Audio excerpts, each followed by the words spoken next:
തലവേദനയ്ക്ക് ഒരു 101 കാരണങ്ങളുണ്ട്. അപ്പം അത് എന്തൊക്കെയാണെന്നുള്ളത് നമുക്കൊന്ന് വിശകലനം ചെയ്യാം.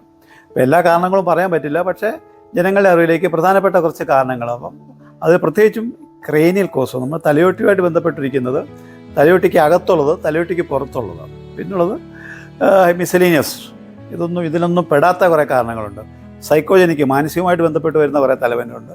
പിന്നുള്ളത് BP കൂടിയിട്ട് ഹൈപ്പർടെൻസീവായിട്ടുള്ള പേഷ്യൻസ് ഉണ്ടാകുന്ന തലവേദന. അതിൽ ഈ ക്രേനിയൽ കോസസ് എന്നൊന്ന് വളരെ ഇമ്പോർട്ടൻ്റ് ആണ്. നമുക്കറിയാം അത് നമുക്ക് കുറേ ഏത് അവയവം എടുത്തു കഴിഞ്ഞാൽ അത് മസിൽസ് ഉണ്ടാവും, നെർവ്സ് ഉണ്ടാവും, രക്തക്കൊഴലുകളുണ്ട്, ബ്ലഡ് വെസൽസ്, വെയിൻസും ആർട്ടറീസും. അപ്പം ഇതിൻ്റെയൊക്കെ വീക്കം കൊണ്ട് ഇൻഫ്ലമേഷനും ഇൻഫെക്ഷനും ഇഞ്ചുറിയും കൊണ്ടും ഈ പറയുന്ന രീതിയിൽ നമ്മൾ ഈ ക്രേനിയൽ കോസിനകത്ത് വരുന്ന തലവേദനയുടെ കാരണമാകാറുണ്ട്. പ്രത്യേകിച്ചും ടെമ്പറൽ ആർട്ടറി, അത് നമ്മുടെ തലയോട്ടിയുമായിട്ട് ബന്ധപ്പെട്ട് പുറത്തുള്ള ഒരു രക്തക്കുഴലാണ്. അതിലുണ്ടാകുന്ന ഏറ്റക്കുറച്ചുകൾ, പ്രഷർ കൂടിയിട്ടുണ്ടാകുന്നു, കുറഞ്ഞിട്ടുണ്ടാകുന്നു ഒക്കെ തലവേദനയ്ക്ക് കാരണമാകാറുണ്ട്.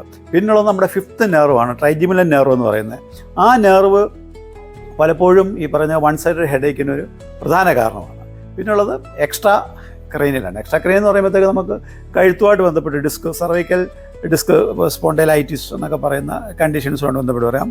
മറ്റ് ജോയിൻസ്, ടെമ്പറോമാൻഡിബുലർ ജോയിൻറ്റ്, അതല്ലെങ്കിൽ കഴുത്തിലെ മറ്റ് ജോയിൻസും ആയിട്ട് ബന്ധപ്പെട്ടിട്ടും ഈ പറയുന്നത് വേദന വരാൻ ചാൻസ് ഉള്ളതാണ്. പിന്നെ ഒക്കുലാർ കോസ്, കണ്ണുമായിട്ട് ബന്ധപ്പെട്ട്, കണ്ണിൻ്റെ പ്രഷറുമായിട്ട് ബന്ധപ്പെട്ട്, കണ്ണിൻ്റെ അസുഖങ്ങളുമായിട്ട് ബന്ധപ്പെട്ട് വരാം.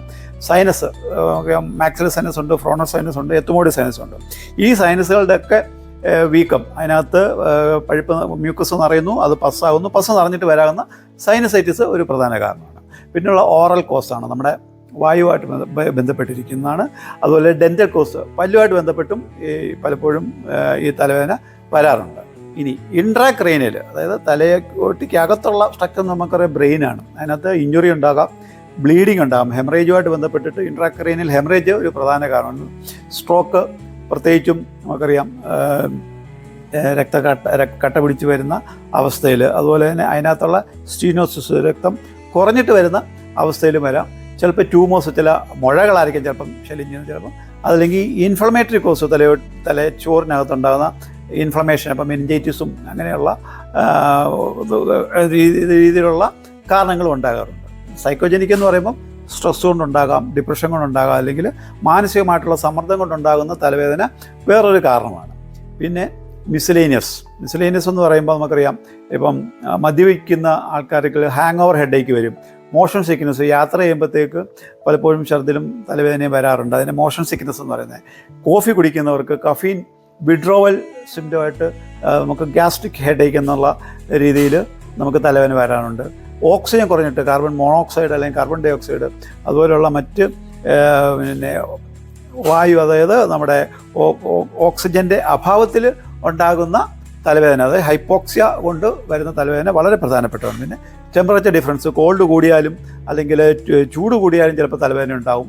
സൺ ഹെഡേക്ക് ഉണ്ട്, വെയിലടിച്ച് കഴിഞ്ഞാൽ തലവേദന വരും, ലൈറ്റ് കൂടുതലടിച്ചിട്ട് കഴിഞ്ഞാൽ തലവേദന വരും.